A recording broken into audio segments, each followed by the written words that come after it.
She fought for what she believed in. It's your call. This is 100% your call. I support you either way. I'll let you get back to your call. This poor helpless woman's just basically the men around her are deciding her fate. You know, between these officers, your call, I support you either way, it's 100% your call. You know, they're talking about whether or not she's going to go to jail for the weekend, like, you know, are we getting pepperoni on the pizza? And she's just, you know, just at their mercy. All the men around her deciding what's going to happen to her. It's okay.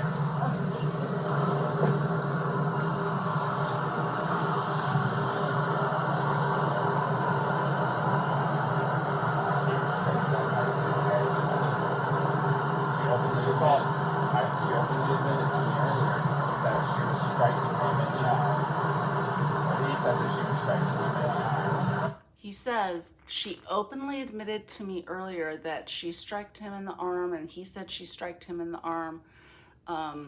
So he's basically saying, like, in good conscience, I can't not arrest her because I'm mandated to. So he's lamenting it. He said she was, and that's what caused him to hit the curb. She said that she got hurt. I might have just too much time to probably do No, it. she said that too, that she started distracting him by hitting him, and then he comes and looks at her, and that's why the mark found the window side, and she said it's her fault because she was distracting him by hitting him. But she said she didn't try to hurt him, it wasn't malicious, she thought that he was a good symptom. So assault is an attempt with unlawful force or violence to do bodily injury to another. Wow, now they're reading the statute, which law enforcement hardly ever does. I so rarely see law enforcement officers reading the statute. And this is what they should do. They should be reading a statute. I wish they did it more often. But they're willing to pull the book out and read the statute to see if they can find a way to not arrest her. The park ranger just said, you know, it wasn't malicious in her intent. And I don't think I can think of any example where an officer has interpreted intent and analyzed whether or not there was malice in a state of mind. Like, they're going into mens rea, which is the state of mind and the elements of malice, etc. I just never see that with law enforcement ever. I never see it. They are really bending over backwards to justify not arresting her.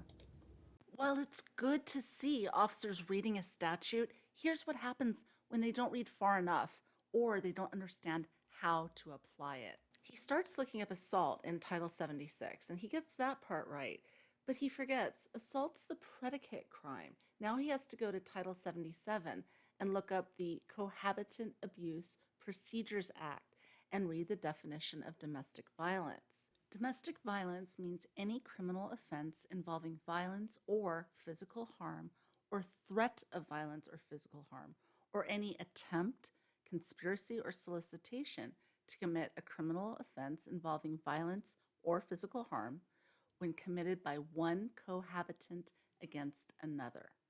And the predicate offense, if you go down to Section C, assault, as described in Section 76-5-102. That's the one he already looked up. Now he needs to look up Section 2.2, powers and duties of law enforcement officers to arrest reports of domestic violence cases.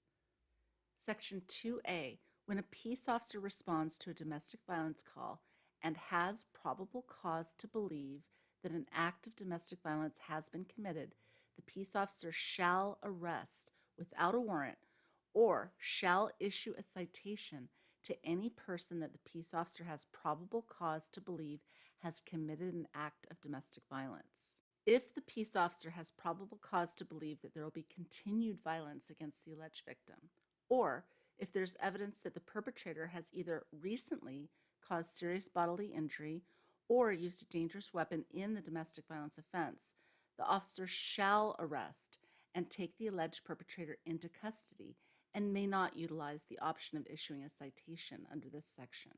If the officer had continued reading a little bit further, he would have found duties of law enforcement officers notice to victims. This legislation requires police to give victims of domestic violence, regardless of whether or not an arrest is made, specific documents that describe their rights and remedies, and also information about how to obtain an order for protection, a list of shelters, services, and resources available, along with phone numbers. And here's the most important part, you guys. Look at this. The information required is to be provided to both parties. What that means is even if they thought that Gabby was the primary aggressor, she would have gotten a copy of all of this. And if she had gone off in that van by herself that evening with a bunch of brochures sitting in her lap, do you think she would have picked one up? Maybe glanced at it, looked at it? Maybe that would have been the wake-up call she needed. Maybe she would have read a checklist. Are you a victim of domestic violence? And when it's a yes to all 10 of them, it may have hit her. It may have planted a seed. It may be something that she could stash away so that when she's ready later, she can pull it out when she's ready to leave. She might have read about creating a safety plan and how to recognize when the risk of lethality is increasing. She might have called the 800 number national hotline just to talk to someone. From the body cam footage that I have available to me, I never saw the police provide these documents to either Gabby nor Brian, and this was another failing. The legislation also states that a law enforcement officer who does not make an arrest after investigating a complaint of domestic violence, or if they arrest two or more parties, meaning both of the people who are fighting, they must submit a detailed written report specifying the grounds for not arresting any party or for arresting both parties, and that this report is part of the public record.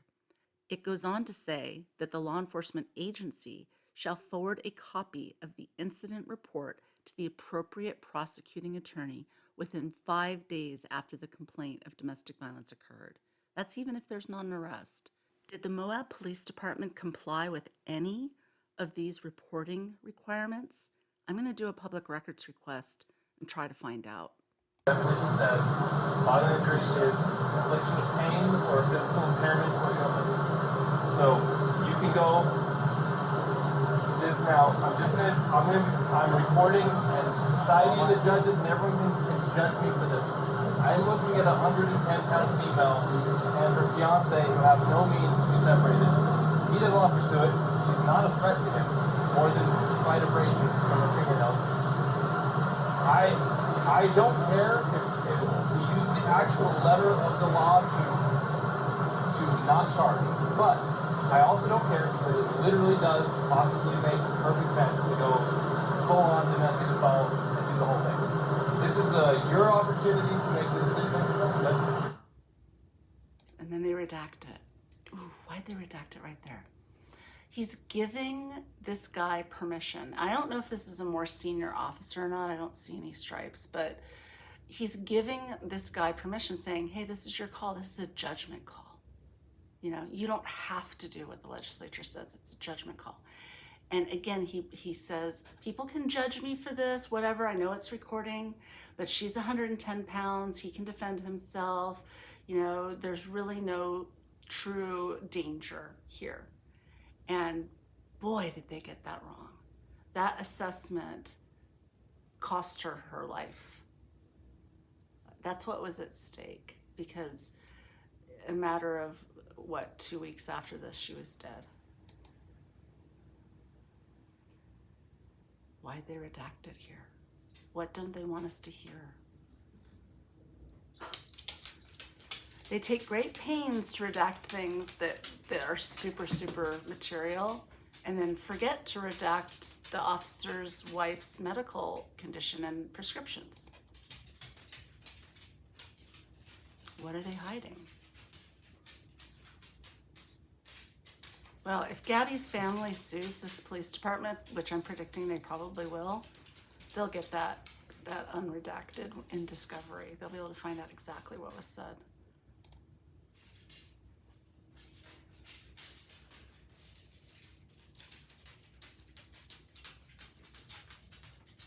Boy, they redacted a lot of it. Damn, all this stuff is very material.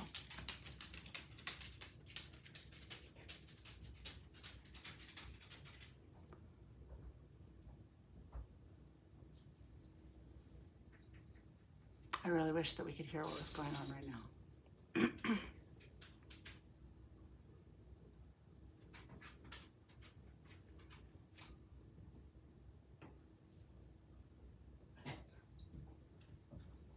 It's a lot of redaction.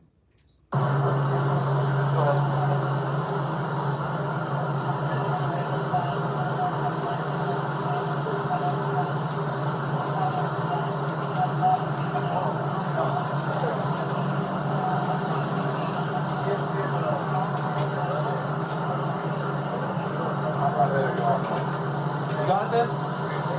I'm making this decision. I'm gonna sign it. I'm gonna go.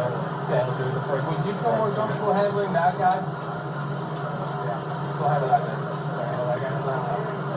If you're more comfortable. Well, it's 6 one way, half dozen the other. I mean, it's a headache whether I go left or it's a headache whether I go Look, right. another option is to not charge them, but separate them for the night. If they find themselves together again, what does it do? You separate them. You provide it for safety. If he doesn't have enough sense to stay away and you got them separated, it's on him. Wow. Wow. So this officer thought that it was on him. But actually, officer, it wasn't on him, was it? It was on her. It was on her. This is why we don't intervene in domestic violence using the enough sense standard. It is a crime.